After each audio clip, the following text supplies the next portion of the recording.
So hello everybody and welcome back. Before we get started, I'd appreciate it if you'd like and subscribe and ring that bell for notifications when I upload new videos.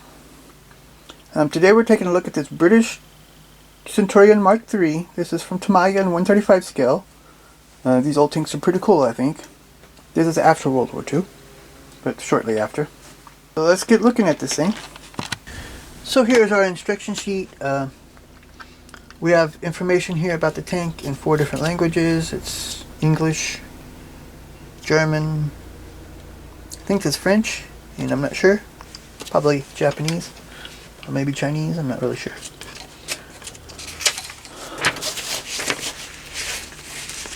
So starting here, we're building the idler wheel, the road wheels, and the sprocket. We build the bogies here.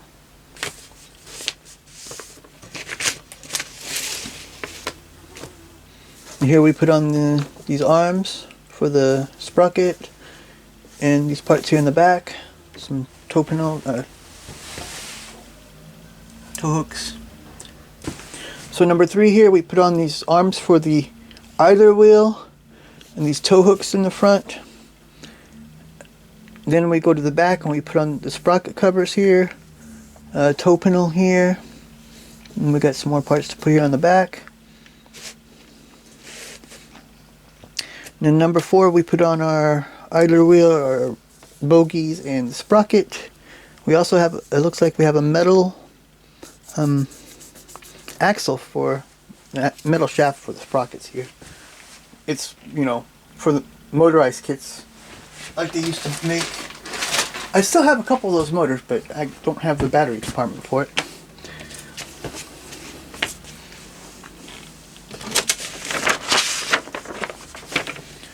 So number 5, we're doing these supports for the skirts and the support rollers. Number 6, we put the track on. Number 7, we put our spare track on, and these handles here on the sides. We got some lights here. Well, it says remove actually here for these. Looks like we're putting on, but we're removing these. And we got a couple of decal parts here too.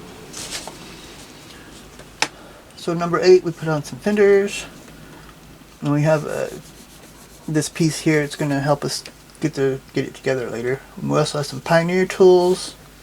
So number 9, we got these. Number 9, we have the exhausts here, our toe cables, and these toe hooks for the back here, and then another piece that goes there and there. So number 10, we have the gun mantle and the gun tube. And here's our rotation part for the gun tube and our coaxial. So number 11, we put our 3 turret parts together, put the gun on. We have our commander's cupola. We're putting parts of the hatch on it, and this it's for the sight. Number 12 here, we got some smoke grenade launchers. We're putting those on. We're putting these pontoon boxes on and an antenna. And there's some other parts here for the commander's hatch. Number 13, the other side, we got a pontoon box, the other grenade launcher. Looks like some spare road wheels, fuel cans, extra track.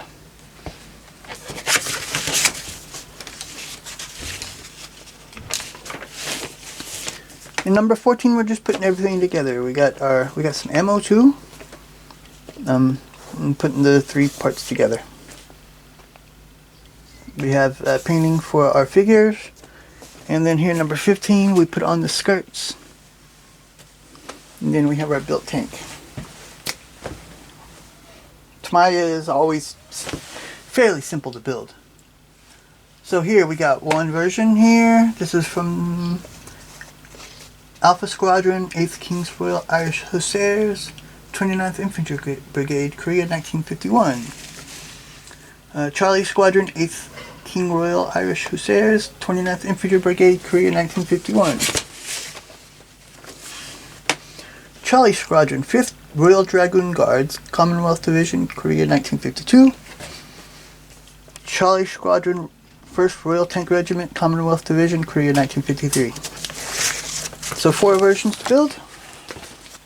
So here's our decal sheet. You see we've got stars and names here in white. We have our bumper numbers here in black. We also has the unit symbols here. Aero Manches. Abbot's Pride, Pine Hill, Caldera. And Cavalry Charger. And Lily, Pearl. There's lots of names there to put on it. Different ones. And it looks, you know, Tamiya decals are always pretty good. I've never really had a problem with them. These look good.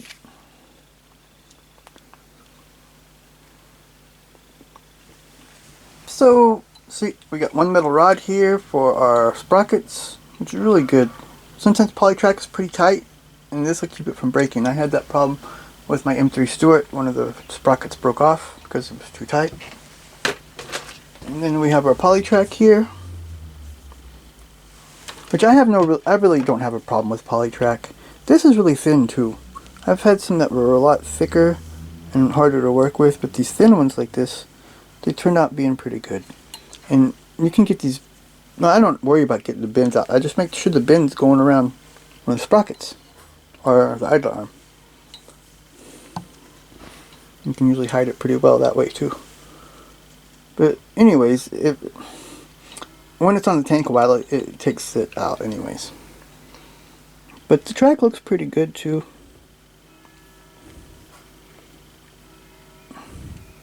It doesn't even have the little, I'm not really seeing those little spikes coming from the center guides like you get sometimes. So here we have sprue A. We have our skirts here. Here's those the supports for the skirts. I think it's a shield for the exhaust, some of the extra track. Here's our bogies. Here's our extra rounds, our rounds for the cannon. We got an empty one, empty casing, and a full one. Sabo, it looks like.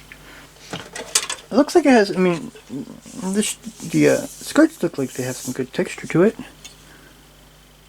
And these have some nice bolt holes here too, but you know, I don't know how complete it really is. It seems like there might be more missing though, but I'm not really sure. I've never seen a Centurion, but I want to go to the Bovington Museum there. They got a lot of nice stuff there. Someday.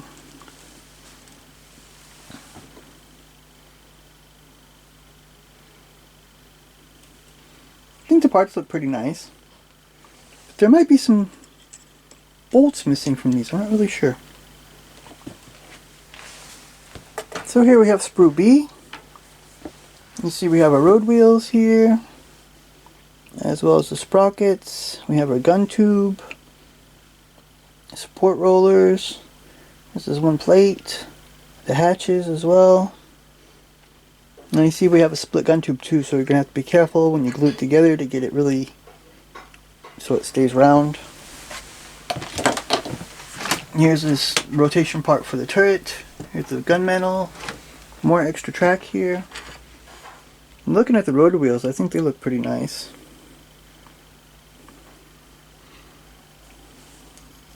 The mantle's not really textured that much. Sprockets look nice too. And here, this looks nice. Support rollers too.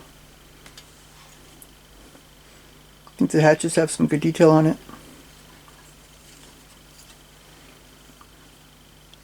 And jerry can. Looks good too. So here we have sprue C. We see our turret is here. As well as here's the sponsoon boxes. Here's our cloth mantle, our figure. And the turret looks like it has some good texture to it. These sponsoon boxes too. Here's our smoke grenade launchers. The figure looks pretty good too. I think it can paint up nicely. I just wish I was better at painting figures. I think the turret has some nice detail on it.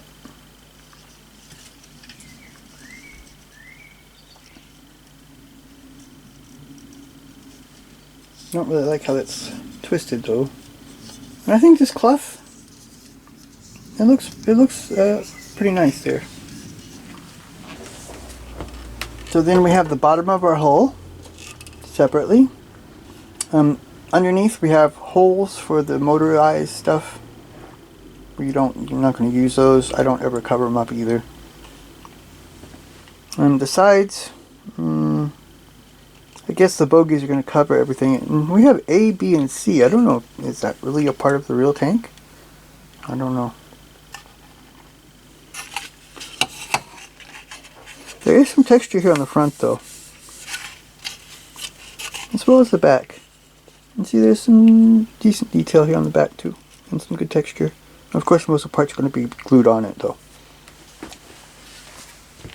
So here's the top of our hull, also as a separate part. You see this also has some nice molding, nice texture.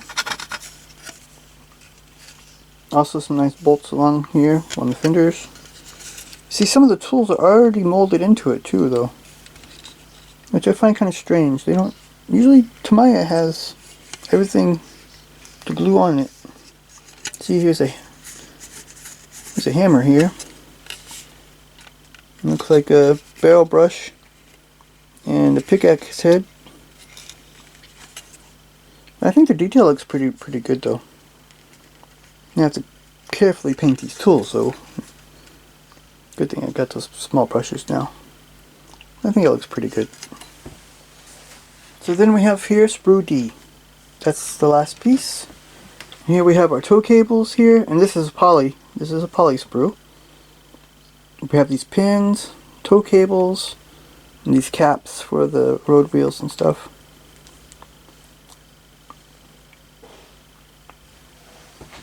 So this model kit looks pretty good.